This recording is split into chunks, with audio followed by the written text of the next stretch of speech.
पाकिस्तानी फिल्मी सनत में कुछ चेहरे ऐसे होते हैं जिनकी मौजूदगी एक अहद की नुमाइंदगी करती है। उनमें से एक मोतबर और काबिल एहतराम नाम मुस्तफ़ा कुरैशी का है, जिन्होंने अपनी शानदार आवाज, बेसाख्ता अदाकारी और जानदार शख्सियत के बल पर पाकिस्तानी सिनेमा में एक ऐसा मकाम हासिल किया जिस तक बहुत कम लोग पहुंच पाते हैं। उनका फन महज अदाकारी के दायरों में मुकीम नहीं बल्कि सकाफती अलामत के तौर पर जाना जाता है। वो उन फनकारों में से हैं जिन्होंने अपनी फनी काबिलियत के जरिए न सिर्फ पाकिस्तान बल्कि बरसगीर के फिल्म बीनों के दिल जीते। उनके बारे में ये कहना गलत ना होगा कि वो एक ऐसी आवाज, एक ऐसा अंदाज और ऐसा चेहरा है जो कई दिहाइयों तक सिनेमा स्क्रीन पर छाया रहा। उनकी फनी खिदमात, उनकी शख्सियत और जिंदगी के मुख्तलिफ पहलू हमेशा से नाजरीन की दिलचस्पी का मरकज रहे। हालिया दिनों में उनके साथ पेश आने वाले एक नाखुशगवार हादसे ने एक बार फिर उन्हें मौजूए गुफ्तगू बना दिया। कराची जैसे बड़े और मसरूफ शहर में जहां तरक्की के दावे दिन रात किए जाते हैं, वहां सड़कों पर मौजूद खतरनाक गड्ढे अब न सिर्फ आवाम बल्कि मुमताज शख्सियात के लिए भी हादसे का सबब बन रहे हैं। ऐसा ही एक तकलीफ दे वाकया मारूफ फिल्मी अदाकार मुस्तफ़ा कुरैशी के साथ पेश आया। जब वो रोजमर्रा की तरह फजर की नमाज के बाद चहलकदमी के लिए अपने घर से निकले,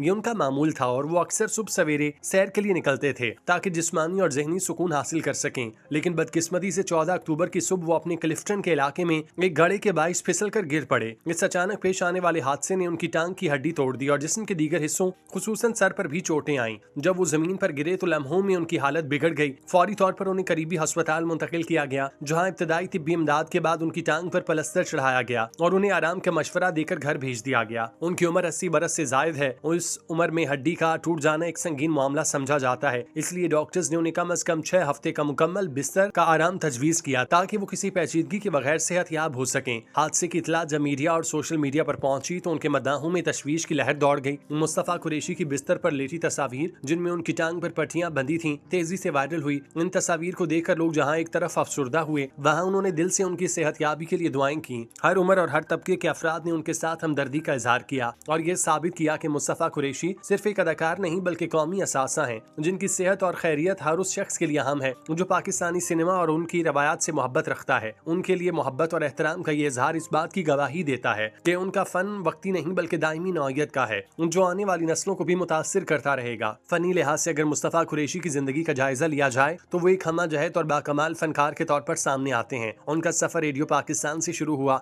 जहां उनकी गूंजती हुई आवाज ने उन्हें नुमाया किया। फिर उन्होंने पाकिस्तान टेलीविजन पर अदाकारी के जौहर दिखाए। इसके बाद फिल्मी दुनिया में कदम रखा, जहां वो अपने मुनफरिद अंदाज और करिश्माती शख्सियत के बायस जल्द ही नाकाबिले नजरअंदाज वजूद बन गए। उनकी असल पहचान पंजाबी फिल्मों के विलन के तौर पर बनी, जहां उनकी मुकालमा गोई, तासुर पैदा करने की सलाहियत और जिस्मानी मौजूदगी ने नाजरीन को अपने शहर में जकड़ लिया। अगरचे उनकी मादरी जुबान सिंधी थी, लेकिन उन्होंने पंजाबी जुबान में इस कदर महारत हासिल की कि वो पंजाबी फिल्मों के जुज़्व लाजिम हो गए। उनकी फिल्मों की तादाद 500 से तजावुज कर गई, जिसमें उर्दू, पंजाबी, सिंधी और दीगर मकामी जुबानों की फिल्में शामिल हैं। उनका फन सिर्फ फिल्मों तक महदूद नहीं बल्कि एक सकाफती सफीर भी रहे, जिन्होंने पाकिस्तान के तनू को अपनी अदाकारी के जरिए उजागर किया। गुज़श्ता कुछ अरसे से मुस्तफ़ा कुरैशी ने फिल्म और टेलीविजन स्क्रीन से फासला इख्तियार किया। उनकी उम्र और सेहत के तकाजे शायद अब उन्हें मुतहर्रिक किरदारों से दूर रखते हैं, लेकिन वो शोबिस की तकरीबात, इंटरव्यूज और मुख्तलिफ सकाफती महाफिल में शिरकत करते रहते हैं। उनकी मौजूदगी आज भी एक वकार, तज्ज़िये और फन की नुमाइंदगी करती है। वो नौजवान फनकारों के लिए एक इदारे की हैसियत रखते हैं जिससे सीखने के लिए बहुत कुछ है। उनके चेहरे पर छाई हुई मुतानत और उनकी गुफ्तार की रवानी, उनके तजुर्बात की झलक हर महफिल में उनकी मौजूदगी को खास बनाती है। ये हादसा यकीनन अफसोसनाक है, लेकिन इसने एक बार फिर हमें ये याद दिलाया कि ऐसे लोग जो हमारी सकाफत, जुबान और फन की पहचान है, उनकी हिफाजत, उनका ख्याल और उनकी कदर करना हमारा इज्तिमाई फर्ज है। मुस्तफ़ा कुरैशी न सिर्फ फनकार बल्कि एक दौर की नुमाइंदगी करने वाले इंसान हैं, जिनके बगैर पाकिस्तानी फिल्मी तारीख नामुकम्मल रहेगी। हमें दुआ करनी चाहिए कि वो जल्द अज जल्द सेहतयाब हों, अपनी भरपूर शख्सियत के साथ एक बार फिर हमारे दरमियान हों। उनके मद्दाहों को ये खबर मिली तो उनसे भी रहा न गया। वो भी इस लेजेंडरी अदाकार की अयादत को जौक दर जौक उनके घर पहुंच रहे हैं और उनकी सेहत के हवाले से परेशान हैं। जहां पर मौजूदा दौर में कोई किसी का नहीं, वहीं साथी फनकारों और मद्दाहों की आमद ने मुस्तफ़ा कुरैशी को दोबारा से तंदुरुस्त कर दिया। मुस्तफ़ा कुरैशी पाकिस्तान फिल्म इंडस्ट्री का वो ताबिंदा सितारा जिन्होंने फन अदाकारी को महज एक पेशा नहीं बल्कि मुकद्दस मिशन समझकर अपनाया। वो ऐसी शख्सियत हैं जो फिल्मी पर्दे पर आती तो सारी कहानी उनके गिर्द घूमती महसूस होती। उनकी दबंग आवाज, करख चेहरा, रूबदार चाल और नपे तुले अल्फाज अदा करने का अंदाज ऐसा था कि उनका हर सीन नाजरीन के दिलो दिमाग पर गहरा असर छोड़ जाता। वो किरदार के अंदर पूरी तरह उतर जाने वाले अदाकार थे, जिन्होंने अपनी अदाकारी को सिर्फ अदाकारी नहीं बल्कि दाखिली और खारजी कैफियत में ढाल दिया।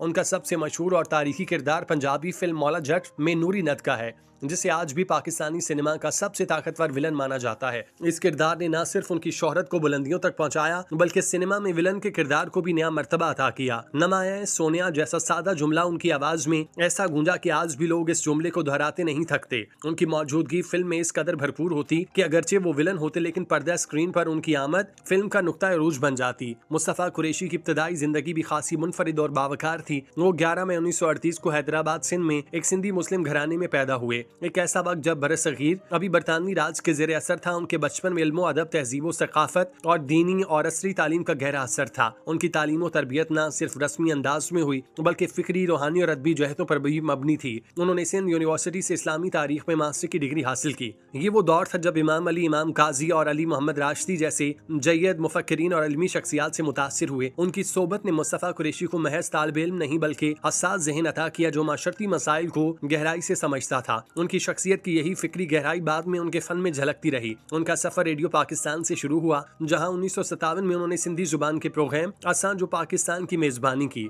ये प्रोग्राम उनके लिए एक ऐसा प्लेटफॉर्म साबित हुआ जहां उनकी आवाज ने पहली बार आवाम के दिलों को छुआ। यहीं से उनकी पहचान बनी और यही पहचान बाद में उनके फिल्मी जिंदगी का पेशखैमा साबित हुई। उनका फिल्मी करियर एक मुकम्मल दास्तान की हैसियत रखता है। ये इत्तेफाक ही था कि वो फिल्म आग का दरिया की शूटिंग देखने गए। वहाँ उनकी मुलाकात कैमरामैन फिल्म साज रजा मीर से हुई। रजा मीर ने उनकी शख्सियत में वो करिश्मा देखा जो एक फिल्मी विलन के किरदार के लिए दरकार है, और यूं उन्होंने कुरैशी साहब को अपनी फिल्म लाखों में एक में कास्ट किया। अगरचे मुस्तफा कुरैशी को खुद इब्तदा में यकीन नहीं आया कि वो अदाकारी कर सकते हैं, मगर रजा मीर की मुसलसल तरगीब ने उन्हें कायल किया। ये फिल्म कामयाब हुई और उनके फिल्मी सफर की ऐसी इब्तदा हुई जिसने फिर उन्हें सिनेमा की दुनिया में ऐसा मकाम बख्शा जो बहुत कम फनकारों को नसीब होता है। उन्होंने उर्दू, पंजाबी और सिंधी जुबानों में काम करके ये साबित किया कि वो सिर्फ एक फिल्मी अदाकार नहीं बल्कि पाकिस्तान की तमाम लिसानी इकाइयों के नुमाइंदा हैं। उन्होंने 600 से ज्यादा फिल्मों में मुख्तलिफ किरदार अदा किए। हीरो, विलन, बुजुर्ग, रहनुमा, लीडर, गरीब, किसान, जागीरदार, हर किरदार में वो इस अंदाज में ढल जाते कि देखने वाला हैरान रह जाता। उनका चेहरा और आवाज दोनों उनके फन की अलामत बन चुके थे।